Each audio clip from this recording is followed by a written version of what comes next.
Bangabandhu নভ theatre নির্মাণে শেখ হাসিনার বিরুদ্ধে করা ৩ মামলার তদন্ত পুনরায় শুরু করার সিদ্ধান্ত নিয়েছে দুর্নীতি দমন কমিশন দুদক। ৮ প্রকল্পে সাবেক প্রধানমন্ত্রী শেখ হাসিনার ২১,০০০ কোটি টাকা লোপাটের তদন্তে প্রধান উপদেষ্টা সচিব বরাবর তথ্য চেয়ে চিঠি দিয়েছে সংস্থাটি। ২০১০ সালের ৪ মার্চ বঙ্গবন্ধু নভ থিয়েটার নির্মাণে দুর্নীতির অভিযোগে তৎকালীন প্রধানমন্ত্রী শেখ হাসিনার বিরুদ্ধে দায়ের করা ৩টি মামলা বাতিল বলে রায় দেয় হাইকোর্ট।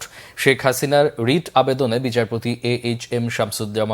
শামসুদ্দিন চৌধুরী এবং বিচারপতি বোরহানউদ্দিনের বেঞ্চ রায় দিয়ে বলেছিল, অসৎ উদ্দেশ্যে মামলাগুলো করা হয়েছিল। ২০০২ সালের ২৭ মার্চ দুর্নীতি দমন ব্যুরো তেজগাঁও থানায় এই মামলাগুলো করেছিল।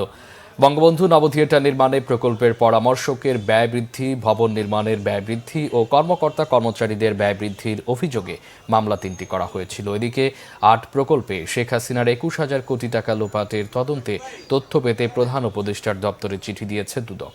চিঠিতে বলা হয়, মিরসরাই অর্থনৈতিক অঞ্চল, খুরুশকুল বিশেষ আশ্রয়ণ প্রকল্প ২, বেবজা সহ ৮ প্রকল্প বাস্তবায়নের আড়ালে দুর্নীতির মাধ্যমে শেখ হাসিনার ২১,০০০ কোটি টাকা লোপাটের একটি অভিযোগের বিষয়ে অনুসন্ধান চলছে। তাই এই প্রকল্পগুলোর সকল নথি প্রধান উপদেষ্টার কার্যালয় থেকে আগামী ৭ জানুয়ারির মধ্যে দুদকের অনুসন্ধান দলের কাছে পাঠানোর অনুরোধ করা হয়েছে।